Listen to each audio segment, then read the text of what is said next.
Cartoon TV.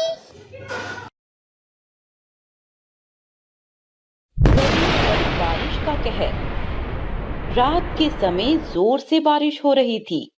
चारों तरफ अफरा तफरी मची हुई थी। इतनी भयंकर बारिश गांव वालों ने आज तक नहीं देखी थी। बारिश का विकराल रूप ऐसा था कि चारों तरफ पानी ही पानी नजर आ रहा था। गांव वालों की झोपड़ियों में भी अब तो पानी अंदर तक आ चुका था। बिमला, पानी तो पूरे घर में भर गया है, अब क्या करें? हाँ जी, हमारा तो सारा सामान भी पानी में डूब गया है। अगर ये बारिश इसी तरह होती रही तो पूरा गांव ही डूब जाएगा इसमें आज तो ये बारिश देखकर ऐसा लग रहा है कि मानो इंद्रदेव हमसे नाराज हो गए हैं और उन्होंने अपना पूरा मन बना लिया है इस गांव को डुबोने का। मैं तो कल ही मायके से वापस आई हूँ। अगर पता होता कि ये होगा तो अभी अपने माँ के पास ही रहती। माँ ने कितना रोका था कि 2-4 दिन और रुक जा, लेकिन मेरी तो मति ही मारी गई थी जो यहाँ आ गई। चंपा, अब तू बेकार की बातों को मत सोच और जल्दी से यहाँ से चलने की सोच। जितनी जल्दी चलेगी उतनी ही जल्दी गांव की नदी वाला पुल पार कर पाएंगे। अगर नदी का पानी गांव में आ गया तो फिर हमको कोई नहीं बचा सकता। सब गांव वाले कोशिश कर रहे थे कि जितना जल्दी हो सके पुल को पार कर लें, क्योंकि यदि पुल को कुछ हो गया तो वो भी पानी में बह जाएंगे। इसीलिए इस अंधेरी रात और भरी बारिश में गांव से बाहर जा रहे थे। इधर रामू अपनी बूढ़ी माँ के साथ इस सोच में था कि वो क्या करे, क्योंकि उसकी माँ लाठी के सहारे थोड़ा बहुत ही चल पाती थी, लेकिन इस अंधेरी रात में और बाढ़ के पानी में उसके लिए चलना नामुमकिन था। रामू बेटा, सब गांव वाले गांव छोड़कर जा रहे हैं। बेटा तू मेरी फिक्र मत कर, तू रोशनी और मुन्ने के साथ चला जा। मैंने तो दुनिया देख ली बेटा, कल की मरती आज भी मर गई तो क्या फर्क पड़ता है। माँ, तू ऐसी बातें मत कर, चाहे कुछ भी हो जाए, लेकिन मैं तुझे अकेला छोड़कर नहीं जाऊंगा। रोशनी, तुम मुन्ने के साथ चलो, मैं माँ को अपनी पीठ पर बैठाकर चलता हूँ। रामू ने अपनी बूढ़ी माँ को अपनी पीठ पर उठाया और अपने घर से बाहर निकल गया।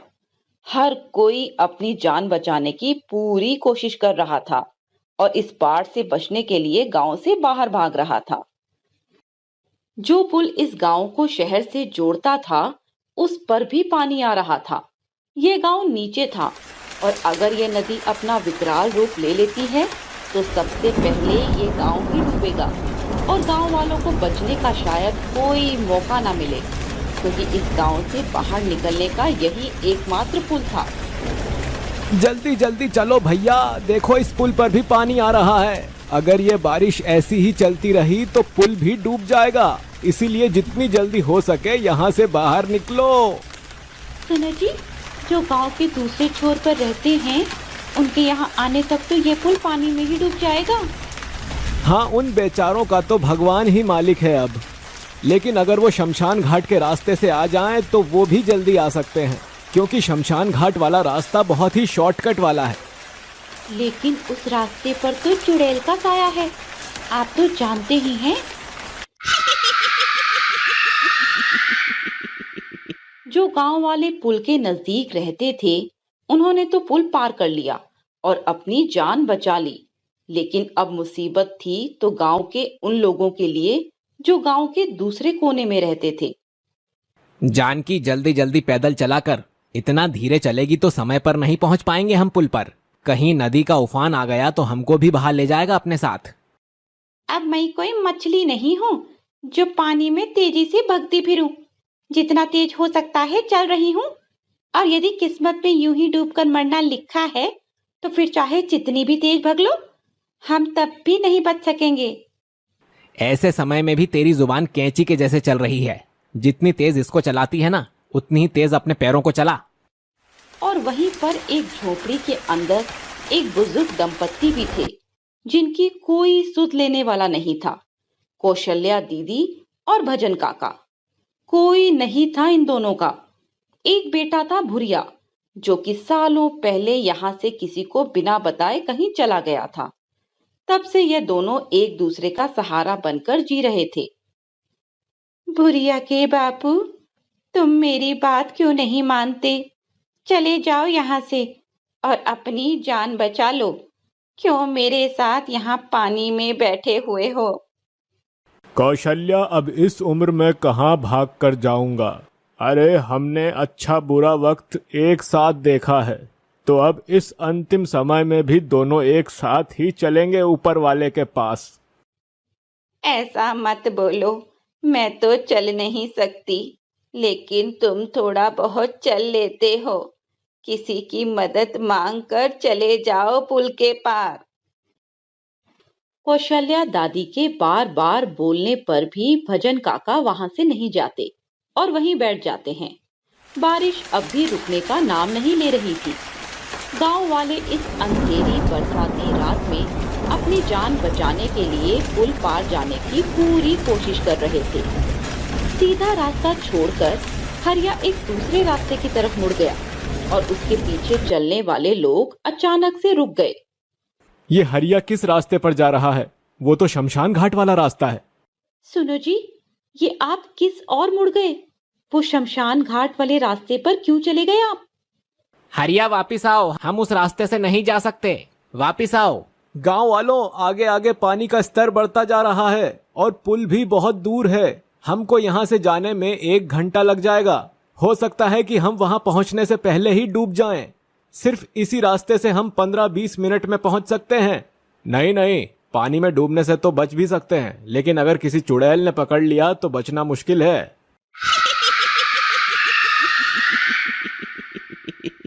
सब गांव वाले हरिया का विरोध कर रहे थे। कोई भी हरिया के साथ जाने को तैयार नहीं था, क्योंकि उस रास्ते पर अक्सर लोगों ने चुड़ैल को हंसते और रोते हुए सुना था। सब सामने वाले रास्ते की तरफ चल देते हैं, लेकिन हरिया और चंपा उस शमशान वाले रास्ते पर चलते हैं। सुनो जी, मुझे तो डर लग रहा है। हम भी सामने वाले रास्ते पर ही चलते हैं।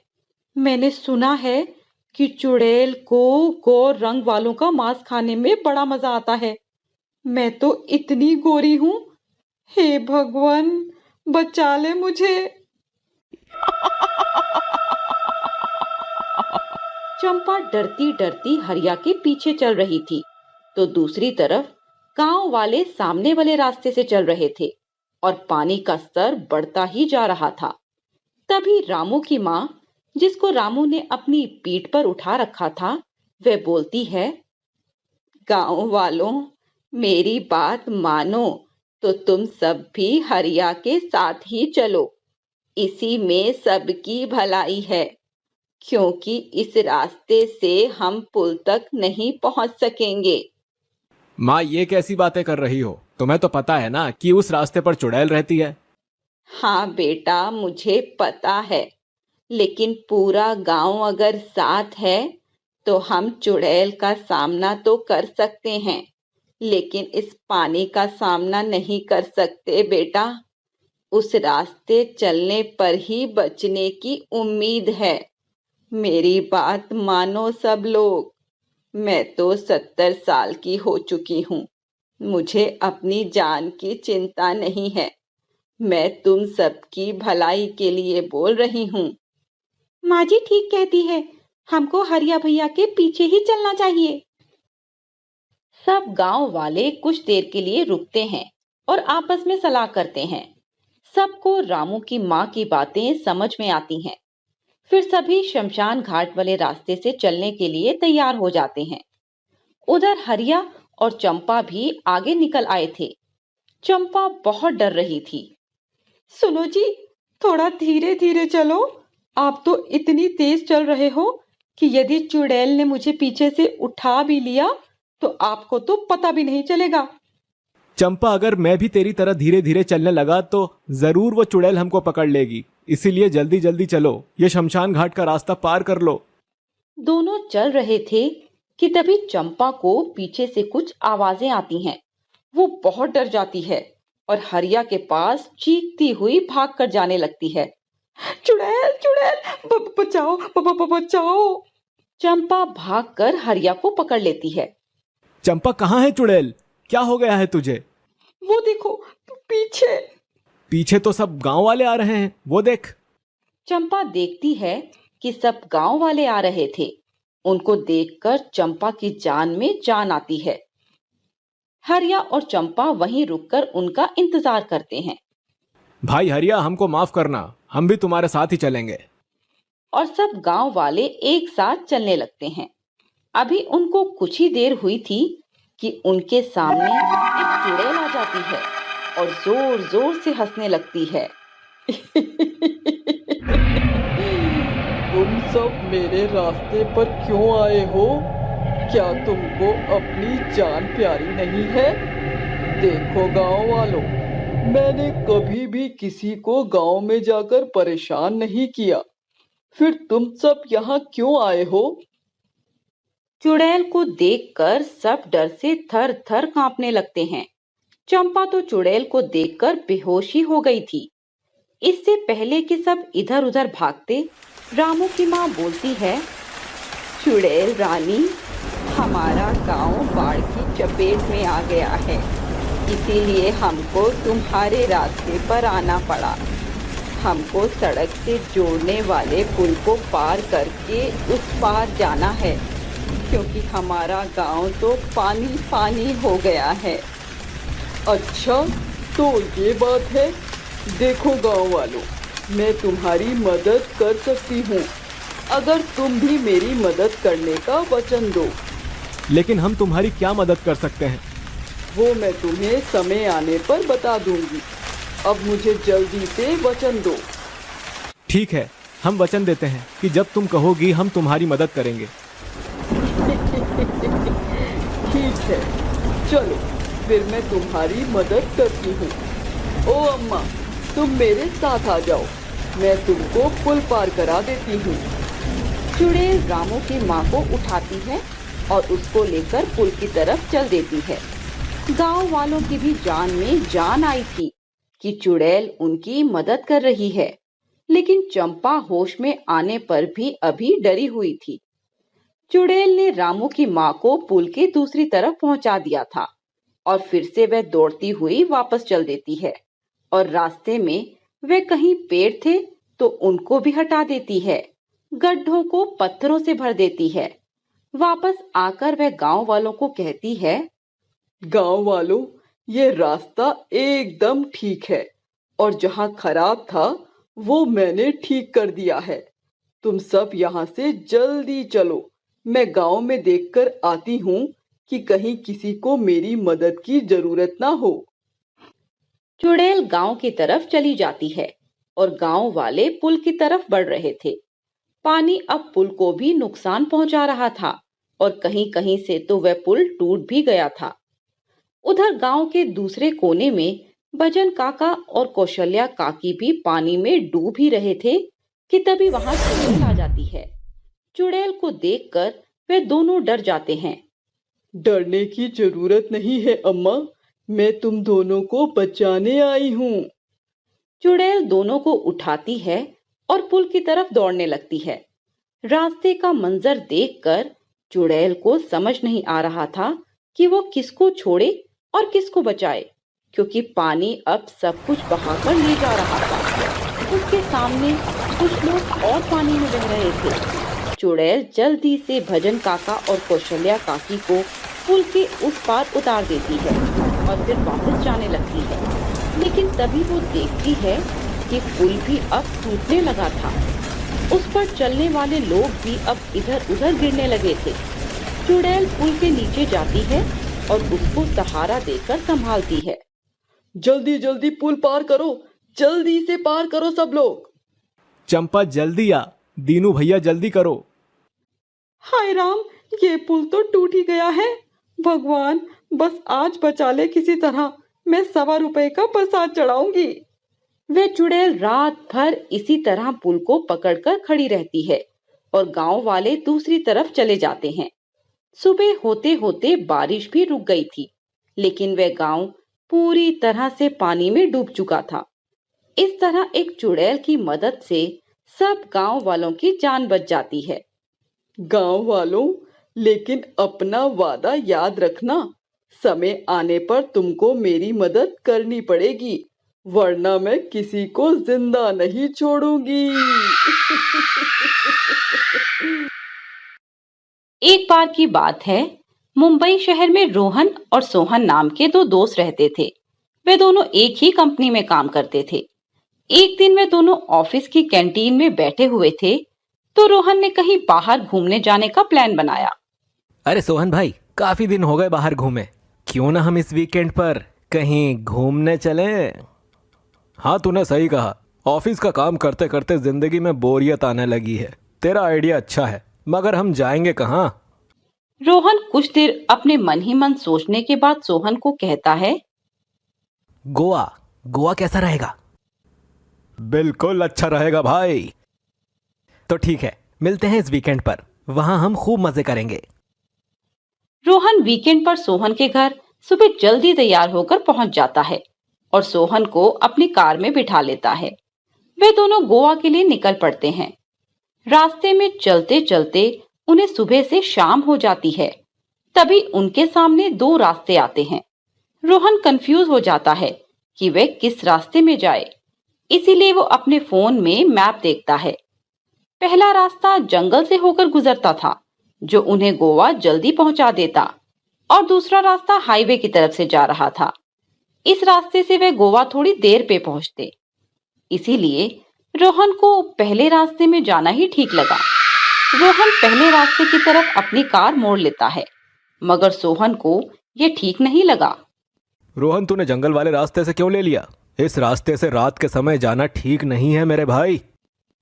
अरे रोहन, तुझे गोवा जल्दी पहुंचना है या नहीं? इतना मत सोच भाई, इस रास्ते से हम जल्दी पहुंचेंगे।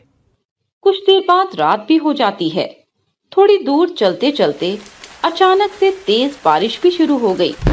बिजली इतनी जोर से कड़क रही थी कि उसकी आवाज से सोहन थोड़ा डरा सहमा सा कार की सीट पर बैठा हुआ था। तभी अचानक से उनकी कार रुक जाती है। रोहन कार स्टार्ट करने की कोशिश करता है, मगर कार स्टार्ट नहीं होती। अरे ये कार को क्या हो गया? स्टार्ट क्यों नहीं हो रही? अभी तो अच्छी खासी चल रही थी। लगता है शायद बारिश का पानी गिरने की वजह से खराब हो गई। देखा रोहन, मैंने तुझसे कहा था ना, इस रास्ते से मत आ। अब हम फंस गए ना यहाँ। मुझे तो ये रास्ता पहले से ही सही नहीं लग रहा था, ऊपर से बारिश भी शुरू हो गई और देख बिजली भी कड़क रही है। जरूर ये किसी भूत का काम होगा। मैंने फिल्मों में देखा है भाई, अचानक से ऐसे ही कार खराब हो जाती है और जोर जोर से बिजली कड़कने लगती है, तभी भूत आकर सबको खा जाता है। तू सही में बहुत डरपोक है। हॉरर मूवी देख देख कर तेरा दिमाग खराब हो गया है। भूत वूत कुछ नहीं होते, ये तो बस हमारे मन का वहम होते हैं। इतना डर मत, मैं हूं ना तेरे साथ। चल कार से उतरकर किसी से मदद लेते हैं। बाहर बहुत तेज बारिश हो रही थी, इसीलिए रोहन कार में से छाता निकालता है। सोहन सोचने लगा कि अगर मैं कार में अकेला रह गया तो कहीं कोई भूत यहाँ ना आ जाए, इसीलिए डर की वजह से वह रोहन के साथ चल पड़ता है। कुछ देर चलने के बाद सामने से उन्हें एक रोशनी दिखती है। जैसे ही वे उस रोशनी के करीब जाते हैं तो देखते हैं कि वहाँ एक चाय का स्टॉल है। उस चाय के स्टॉल पर एक डरावना सा दिखने वाला एक आदमी बैठा हुआ था। सोहन को ये बात अजीब लगती है। वह डरते हुए रोहन के कान में कहता है, रोहन, तुझे कुछ अजीब नहीं लगा? इतने सुनसान जंगल में अकेला ये चाय का स्टॉल देखकर, और इस आदमी का चेहरा तो देख, कितना डरावना है। मुझे तो कुछ गड़बड़ लगती है भाई, कहीं ये इंसान के भेष में भूत तो नहीं? रोहन उसकी बात को अनसुना कर देता है और उस आदमी के पास जाकर उससे पूछता है, सुनो भाई, हमारी कार खराब हो गई है, यहाँ आसपास किसी मैकेनिक की दुकान है क्या? नहीं साहब, यहाँ दूर दूर तक कोई मैकेनिक की दुकान नहीं है। रोहन कुछ देर सोचने के बाद उस आदमी को कहता है, अच्छा, क्या यहाँ आसपास कोई होटल है जहाँ हम रात गुजार सकें? नहीं साहब, यहाँ कोई होटल नहीं है। हाँ, अगर आपको रात को ठहरना है तो आप मेरे घर में रात गुजार सकते हैं। पास ही के गांव में मेरा घर है और सुबह होते ही मैं आपके लिए मैकेनिक भी बुला लाऊंगा। रोहन को उस आदमी की बात सही लगती है। सोहन भी मजबूर था क्योंकि उसके पास कोई और चारा भी नहीं था, इसीलिए वो भी उनके साथ चल पड़ता है। तभी अचानक से एक बूढ़ा पुजारी उनके सामने आ जाता है और जोर जोर से चिल्लाने लगता है। लौट जाओ यहाँ से। उस गांव में जो गया है वो जिंदा लौट कर वापस नहीं आया। अगर तुम्हें अपना जीवन प्यारा है तो मैं अब भी कहता हूँ, लौट जाओ। सोहन उस पुजारी की बात सुनकर बहुत ज्यादा डर जाता है। इस बूढ़े आदमी की बात पर विश्वास मत करो, ये पागल है और ऐसे ही आने जाने वाले लोगों को डराता रहता है। तुम्हें मेरी बातों पर विश्वास नहीं है तो ठीक है। अगर तुम कहीं मुसीबत में फंस जाओ तो पास ही में एक शिव मंदिर है, वहाँ पर आ जाना बेटा, मैं वहीं पर रहता हूँ। वे उस पुजारी की बातों को अनसुना कर देते हैं और वहां से चल पड़ते हैं। कुछ देर बाद गांव आ जाता है। गांव में दूर दूर तक सन्नाटा पड़ा था और ऐसा लग रहा था जैसे वहां कोई रहता ही ना हो। रोहन, ये कैसा गांव है जहां दूर दूर तक कोई दिखाई भी नहीं दे रहा और घरों में रोशनी भी नहीं जल रही? मुझे बहुत डर लग रहा है भाई। ऐसा कुछ नहीं है भाई, गांव में लोग जल्दी सो जाते हैं, इसीलिए लोगों के घर में भी रोशनी नहीं जल रही होगी। अब तू भी डर मत यार, और ना मुझे डरा। वे आदमी उन्हें अपने घर में ले जाता है। रोहन और सोहन अपने गीले कपड़े बदल लेते हैं और बेड पर सो जाते हैं। जैसे ही रात के ठीक 12 बजते हैं, तभी सोहन को एक डरावना सपना दिखता है और डर के मारे उसकी आंख खुल जाती है और उसका गला भी डर के मारे सूख गया था। इसीलिए वह पानी लेने उस आदमी के कमरे में जाता है। जैसे ही सोहन उसके करीब आता है, वह देखता है कि उस आदमी की आंखें बाहर आई हुई थी और गले से खून निकल रहा था। ये देखकर उसके पैरों के तले जमीन खिसक गई। वह दौड़ा दौड़ा रोहन को उठाने जाता है। रोहन, जल्दी खड़ा हो भाई, वो आदमी एक भूत है। अरे सोहन, मेरी नींद क्यों खराब कर रहा है? तूने कोई बुरा सपना देखा होगा। चल अब तू भी सो जा। नहीं सोहन, मैंने कोई सपना नहीं देखा। तुझे यकीन नहीं होता तो चल मेरे साथ।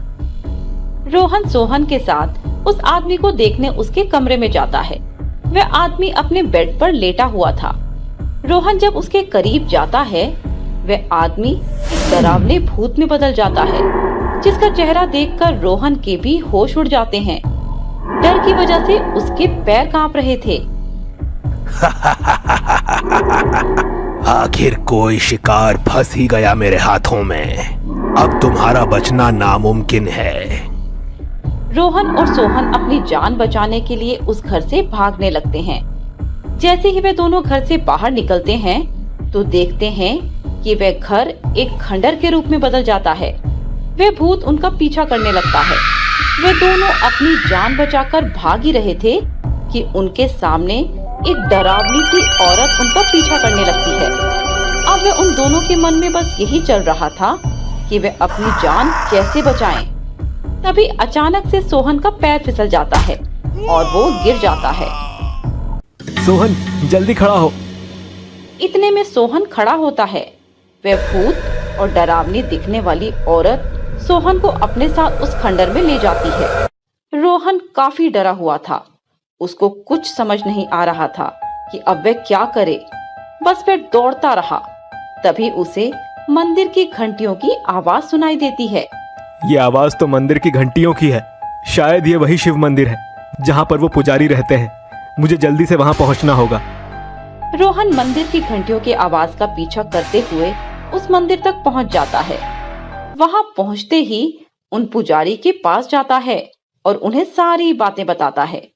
रोहन की सारी बातें सुनने के बाद पुजारी उस गांव की कहानी उसे बताते हैं। बहुत साल पहले उस गांव में बहुत चहल पहल रहती थी। चारों तरफ खुशियों का माहौल रहता था। सुमन और राहुल नाम के 2 प्रेमियों ने भागकर शादी कर ली थी। सावन का महीना चल रहा था। गांव के सरपंच ने उन्हीं के घर में उन्हें जलाकर मार डाला। बस तब से वो दोनों प्रेमियों की आत्माएं सावन के महीने में लोगों का शिकार करने लगीं। इसीलिए गांव वालों ने अपनी जान बचाने के लिए वो गांव छोड़ दिया। मगर बाबा जी, उन्हें खत्म करने का कोई तो उपाय होगा। नहीं, उन्हें खत्म करने का कोई उपाय नहीं है बेटा। वो बहुत शक्तिशाली हैं। जब तक उनका बदला पूरा नहीं होगा वो ऐसे ही सबको मारते रहेंगे। हाँ, मगर मैं तुम्हारे दोस्त को बचा सकता हूँ। मेरे पास भगवान शिव के आशीर्वाद का दिया डमरू है। उस डमरू की आवाज़ से वो भूत हिल डुल नहीं पाएंगे। बस उसी वक्त तुम अपने दोस्त को बचा लेना। बस इतना कहते ही वे पुजारी अपना डमरू उठाकर रोहन के साथ उस गांव की तरफ जाने लगते हैं। गांव में पहुंचते ही जैसे ही वे उस खंडर में जाते हैं, वे देखते हैं कि सोहन जमीन पर पड़ा हुआ था। रोहन भागता हुआ सोहन के पास जाता है। वह देखता है कि सोहन बेहोश था। तुमने फिर से यहाँ आकर गलती कर दी है। तेरा दोस्त तो अभी मरने ही वाला था। अब हम तुम दोनों को एक साथ मार डालेंगे। मेरे होते हुए तुम इन दोनों को हाथ भी नहीं लगा सकते। इतना कहते ही बाबा अपना डमरू बजाने लगते हैं। डमरू की आवाज भूतों के कानों में चुभने लगती है। वे दोनों भूत हिल भी नहीं पा रहे थे। बस इसी बीच रोहन अपने दोस्त को अपने हाथों में उठाकर बाबा के पास जाता है। बाबा डमरू बजाते बजाते मंदिर में आ जाते हैं।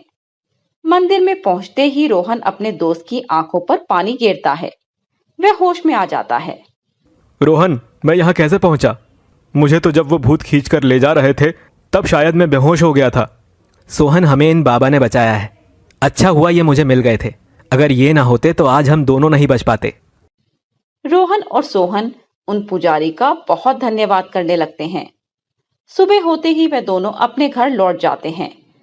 आइंदा से उन्होंने ठान लिया था कि वे भूल कर भी कभी शॉर्टकट रास्ते में नहीं जाएंगे।